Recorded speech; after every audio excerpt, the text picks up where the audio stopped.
Halo, jumpa lagi bersama saya Henry Juju tentunya di channel saya. Masih sharing pengalaman sekitaran pengalaman pribadi saya mengenai asam lambung, GERD, anxiety, dan tentunya psikosomatis teman-teman. Apa kabar hari ini? Semoga dalam keadaan sehat selalu, dalam keadaan tetap berusaha, tetap optimis, bisa sembuh dan keluar dari lingkaran penyakit ini teman-teman. Saya doakan selalu kita semua diberikan jalan keluar yang terbaik sesuai dengan usaha dan harapan dan doa yang kita jalankan ya tentunya teman-teman. Untuk mendukung channel saya supaya saya bisa jauh lebih semangat lagi untuk konten, untuk berbagi, sharing informasi, cerita, pengalaman pribadi saya ini. Saya berharap sekali teman-teman bisa subscribe terlebih dahulu, like dan komen video-video saya ataupun di share atau bermanfaat infonya teman-teman ya, setidaknya menambah perbendaharaan data mengenai penyakit ini teman-teman. Itu saja sih. Saya bukan seorang dokter tentunya, bukan seorang ahli terapis, bukan seorang mentor, apalagi psikolog atau psikiater teman-teman. Oke teman-teman, pada kesempatan kali ini di video ini saya ingin sharing pengalaman mengenai permasalahan muka kusam tentunya teman-teman dan berjerawat selama terkena asam lambung, GERD, anxiety ini teman-teman. Ya pada dasarnya teman-teman dapat lihat sendiri, saya memang muka saya tipikalnya berjerawat teman-teman, yang berminyak teman-teman. Tapi waktu saya pertama kena itu jerawat itu parah sekali teman-teman, parah sekali. Nah bisa timbul di mana-mana teman-teman, habis semua itu, bentol-bentol kayak jerawat batu begitu. Nah muka jadi kusam, tidak ada gairah sepertinya teman-teman. Parah sekali memang teman-teman ya tentunya. Itu salah satu membuat saya tidak pede ya kan, tidak pede. Ditambah lagi kalau mau ketemu orang, takut orang komen yang aneh-aneh ya kan, terhadap muka yang kusam berjerawat begitu kan.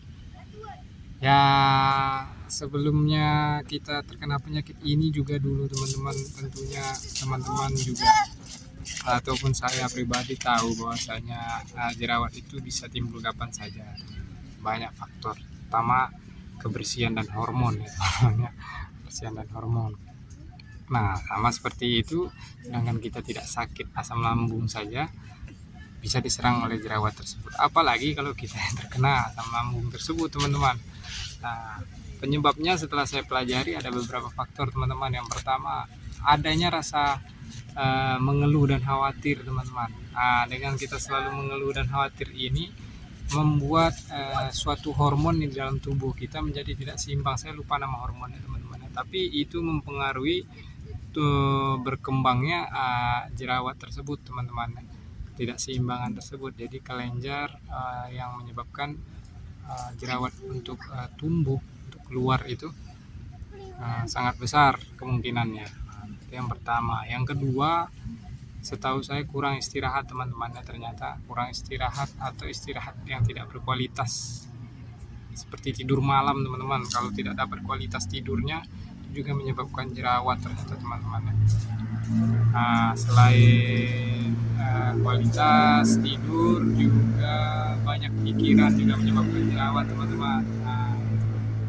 Tiga ya, yang keempatnya kurang minum air putih, dan yang kelima setelah saya pelajari ternyata yang paling teman-teman, yang paling mempengaruhi dari timbul jerawat itu, kalau kita orang-orang yang terkena asam lambung ini jarang mandi teman-teman. Gagal kebersihan ya kan, itu pemicu teman-teman ya. Ada yang takut mandi lah, ada yang takut kena air dingin. Kalau saya dulu takut kena air dingin teman-teman. Kalau mandi saya nggak takut, cuman takut kena air dingin. Jadi makanya mandi saya pakai air hangat dulu teman-teman. Itu pun awal-awal kena itu cuma sekali sehari, pagi doang. Kadang udah sore itu udah malas mandi karena ada takut kena air lagi teman-teman. Tapi perlahan ternyata mandi itu sangat penting teman-teman ya. Jangan selalu takut ya, kita harus lawan lah takutnya itu. Kita takut mandi ya, hajar mandi supaya direkam sama otak kita bahwa ternyata kita mandi tidak apa-apa gitu loh. Biar jelas gitu loh, biar di save itu sama otak alam bawah sadar kita itu. Dan ini untuk kedepannya kita jauh lebih semangat lagi untuk melawan semua trauma-trauma yang ada gitu teman-teman. Setelah kita tahu penyebabnya, gampang kan teman-teman ya kan untuk mengatasinya ya. Puji Tuhan sekarang ya jerawatnya paling ya di sini ya kan. Ya tinggal satu-satu lah teman-teman ya, karena udah agak mulai mendingan, jauh lebih baik ya kan. Cuman tenaga yang agak belum pulih ya kan. Ya setidaknya makan udah mulai dijaga, jangan kebablasan. Kalaupun sudah enak, sudah merasa jauh lebih baik, sudah bisa beraktivitas seperti biasa, jagalah makanan, jangan sampai lupa menjaga makanan, jaga pola pikir, dan jaga pola kualitas istirahat kita teman-teman. Mudah-mudahan kita masih bisa tetap bertahan dalam kondisi yang baik gitu teman-teman, sehingga pemulihan terjadi, lambung semakin membaik, pikiran semakin membaik, tentunya psikologi kita ya kan, mental jiwa kita jauh akan lebih baik lagi, karena sudah ada perkembangan di lambungnya, sudah ada perkembangan di pikirannya, sudah ada perkembangan di sensasi yang begitu drastis berkurang. Itu akan timbul semangat dan kepercayaan diri untuk sembuh gitu teman-teman. Kejar itu teman-teman, pasti dapat lah, pasti dapat. Saya yakin teman-teman pasti bisa gitu. Bukan 1-2 orang yang sudah sembuh dari penyakit ini teman-teman. Saya rasa sudah ratusan bahkan ribuan mungkin teman-teman ya. Cuman nggak semuanya mungkin yang bikin channel untuk memberikan pengalaman atau motivasi, hanya beberapa saja gitu. Nah teman-teman, mungkin kalau saya pikir-pikir lagi, kalau kita memang bisa menjaga rasa kekhawatiran tadi, menjaga kualitas tidur, terus menjaga minum air putih yang cukup, terus menjaga agar kita rajin mandi ya kan, menjaga pikiran kita supaya jangan stres. Saya rasa bukan hanya jerawat yang hilang teman-teman ya, bukan hanya muka saja yang dijaganya menjadi bercahaya. Saya rasa segala sensasi yang lain pun akan ikut berkurang, karena menurut saya pribadi, jerawat dan muka kusam tersebut itu merupakan salah satu dampak dari sensasi juga. Itu sensasi berjerawat dan muka kusam mungkin namanya gitu kan, yang saya alami menurut pengalaman pribadi saya gitu teman-teman. Karena setiap orang memiliki pengalaman dan versi yang berbeda-beda teman-teman ya. Ada yang sama dan tidak sedikit pula yang berbeda antara satu dengan yang lain begitu. Nah, cara saya menghadapinya waktu itu, saya pikirkan bisa dihadapi dengan memakai apa namanya pencuci muka begitu teman-teman ya. Merek entah Biore, entah merek apa, Garnier ya kan kalau yang untuk laki-laki. Ternyata tidak juga teman-teman. Yang mempengaruhi itu saya rasa yang paling sangat berpengaruh pada diri saya ya, pengalaman pribadi saya itu masalah hormon dan waktu istirahat yang berkualitas itu teman-teman. Kalau saya masalah minum, masalah jarang mandi, masalah tingkat pikiran atau kestresan itu pendukungnya saja. Yang paling harus betul-betul saya jaga waktu itu ya itu kualitas tidur sama rasa khawatir tadi teman-teman, karena itu yang mengganggu hormon saya, sehingga tipikal orang yang muka berminyak seperti saya ini gampang sekali berjerawatnya. Bukan seperti jerawat biasa teman-teman. Saya awalnya takut, ini apa lagi ini udahlah banyak sensasi, timbul pula sensasi baru ya, sensasi berjerawat ya kan, dan muka kusam ya kan. Jadi saya bercermin itu udah gak semangat ngeliat muka saya apa ya gitu ya kan. Kalau sekarang kan udah jauh lebih baik gitu, udah jauh lebih ganteng lah ya kan. Kan gitu. Aduh, memang lucu kalau saya waktu ingat waktu itu.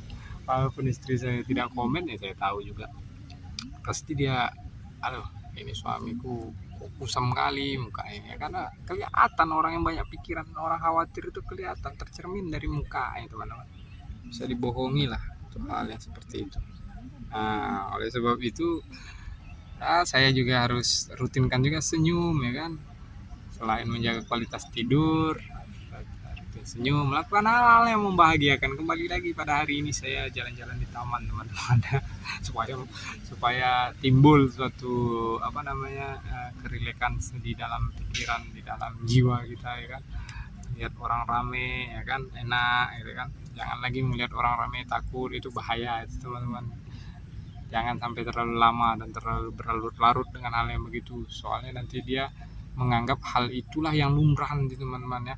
Itu perlu dicamkan ya teman-teman. Saya berharap teman-teman kalau bisa sesegera mungkin, kalau sudah ada tenaga, ada kemampuan sedikit, sudah keluar saja, walaupun takut, walaupun trauma, keluar saja sebelum dia mengeras seperti semen teman-teman, menganggap takut terhadap orang lain, takut terhadap keramaian, takut berkomunikasi, takut naik motor, takut keluar, takut ke masjid, takut ke gereja, takut beribadah, takut pokoknya bersosialisasi itu sebelum dia mengeras seperti semen di dalam otak kita teman-teman, dan menganggap bahwa takut tersebut adalah hal yang wajar. Jangan teman-teman, hancurkan itu, lawan itu.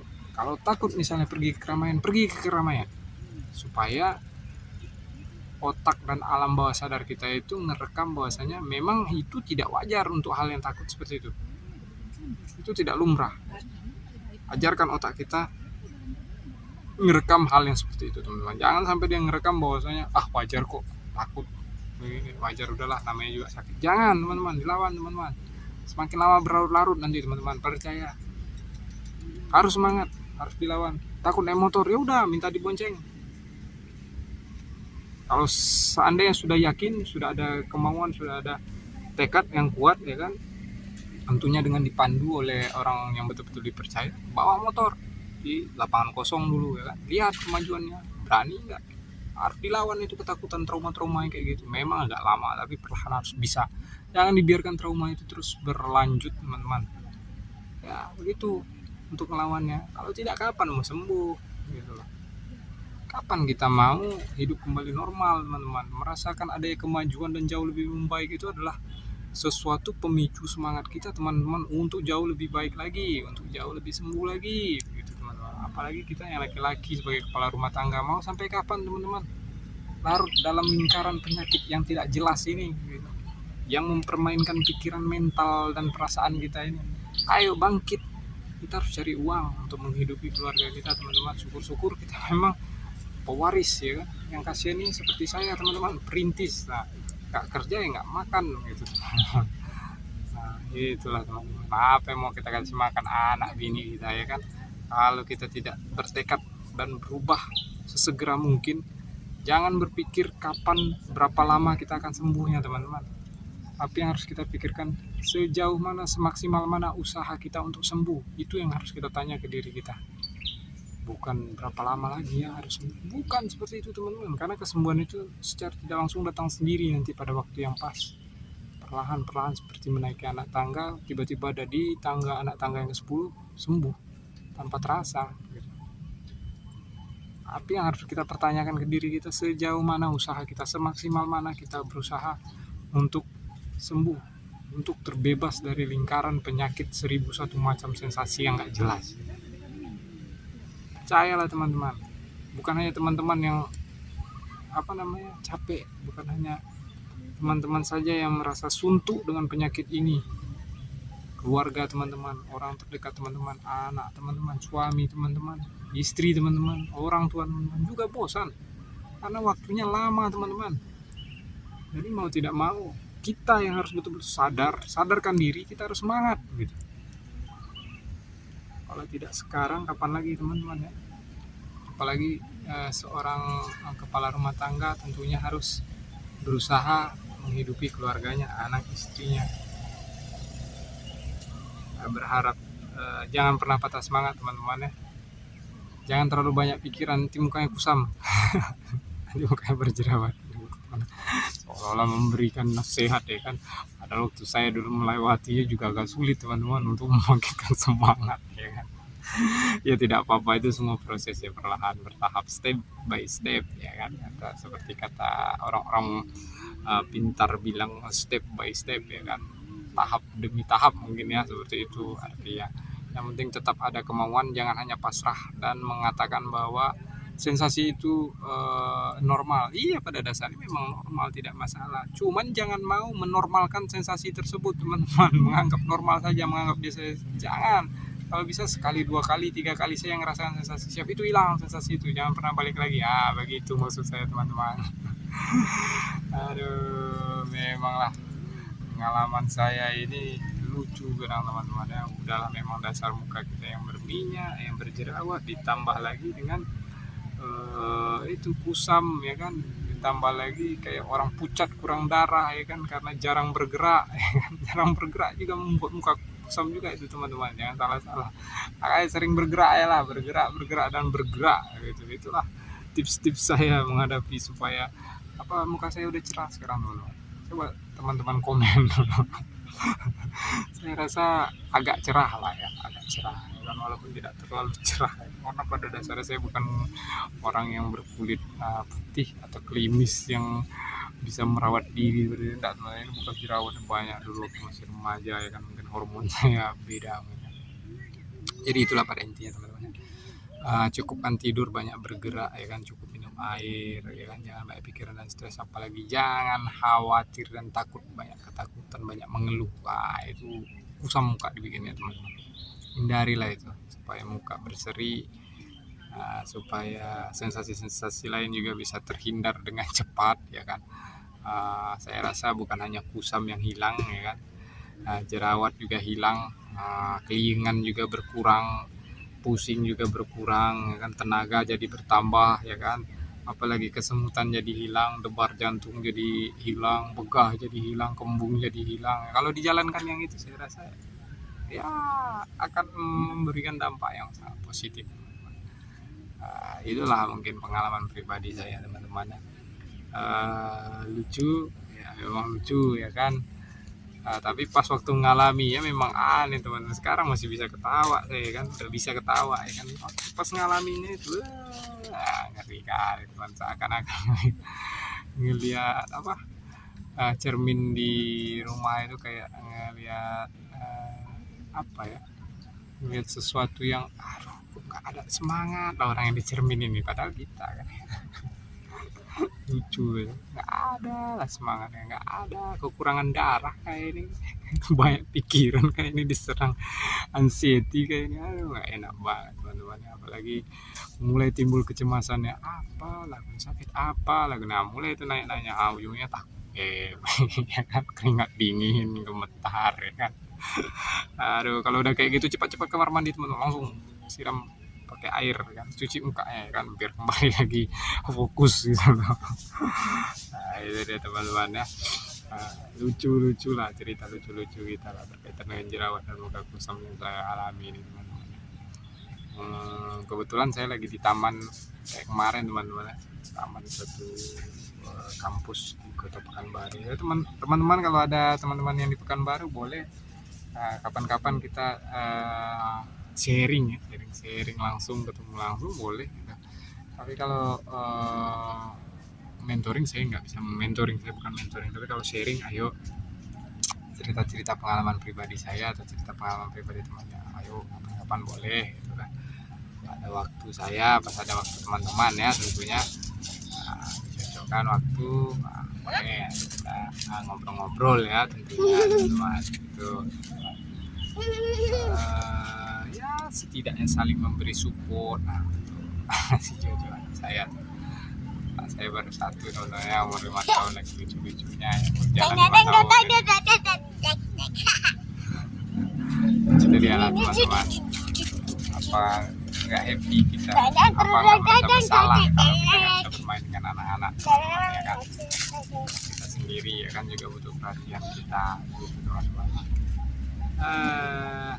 Semoga kita semua cepat sembuh lah teman-teman ya.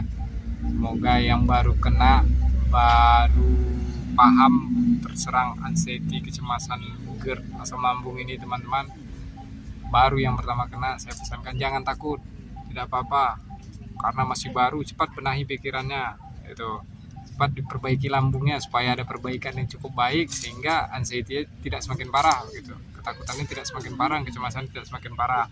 Ini penyakit biasa, penyakitnya tidak berbahaya. Itu untuk yang pertama kali kena ya teman-teman.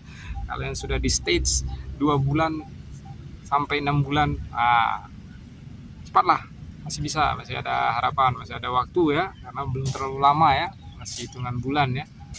Cepat dijaga konsisten 3P-nya ya kan, jangan lupa jalan sore, airnya dicukupin ya kan, jemur pagi jangan lupa ya kan, minum vitamin B kompleksnya jangan lupa ya kan, rajin mandi, rajin senyum, itu kuncinya pertama teman-teman. Ada sensasi rajin senyum. Nah kalau yang sudah bertahun-tahun teman-teman, tidak ada kata terlambat. Jangan pernah putus asa. Saya yakin kalau yang sudah bertahun-tahun itu bukan lambung lagi yang bermasalah, lambungnya udah sembuh. Saya yakin lambungnya sudah sembuh. Yang bermasalah itu anxiety-nya. Begitu anxiety datang, asam lambung naik gitu. Lambung kalian tidak masalah, tidak ada apa-apa, cuman asam lambung toh yang tidak normal karena adanya anxiety begitu. Ada ketakutan gitu, ada kecemasan. Kalau lambung kalian tidak masalah lagi itu, kalau yang bertahun-tahun itu saya yakin dan percaya itu. Karena lambung itu bisa menyembuhkan diri sendiri, yang penting makannya dijaga teman-teman. Nah itu dia teman-teman ya. Jangan takut, jangan cemas. Nah kalau yang sudah bertahun-tahun, saran saya yang pertama lakukan adalah rajin senyum. Kita buktikan, rajin senyum. Apapun yang membuat emosi, senyum kan, jangan dikeluarkan emosinya. Maafkan semua yang terjadi. Saya yakin namanya yang udah bertahun-tahun, kalau rajin senyum, sensasi berkurang. Percaya sama saya. Kita buktikan, kita tes. Ayo komen nanti. Buktikan sama saya. Jalankan 3 sampai 4 minggu senyum tiap hari tanpa marah, tanpa mengeluh. 3 sampai 4 minggu. Komen di saya. Kalau masih terasa sensasinya sama beratnya dengan yang kalian rasakan sekarang, komen. Ah, enggak betul. Abang bilang, Bang, senyum itu bisa membantu mengurangi sensasi. Kita tes ya. Tapi betul-betul jangan mengeluh. Jangan pernah mengeluhkan sensasi. Jangan mengeluhkan keadaan. Dan jangan emosi dan jangan marah-marah. Itu saja, senyumkan saja. Pokoknya begitu datang sensasi memang tidak enak, tapi senyumkan saja. Gitu. Pokoknya rasa tidak nyaman, senyumkan saja. Aduh, bersyukur Tuhan masih dikasih kehidupan. Gitu kan saja. Pokoknya begitu datang sesuatu pikiran yang aneh, aduh Tuhan, terima kasih masih dikasih pemikiran untuk berpikir masih ada penyakit. Apa? Makasih Tuhan masih dikasih kesempatan untuk hidup. Toh masih dikasih cobaan, berarti Tuhan masih syukuri, senyum itu. Nah, begitu saya dari saya teman-teman. Saya berharap teman-teman bisa tetap semangat dalam menjalani kehidupan ini. Akhir kata dari saya, mohon dukungannya, mohon supportnya dengan subscribe, like, dan komen. Kalau memang ini bermanfaat, puji Tuhan sekali, silakan di-share teman-teman yang lain yang sama merasakan sama kita teman-teman ya. Sampai jumpa di lain kesempatan, sampai jumpa di video saya selanjutnya. Salam hormat dari saya, Hendry Juju. Salam sehat, jangan lupa bersyukur dan jangan lupa tersenyum. Bye-bye.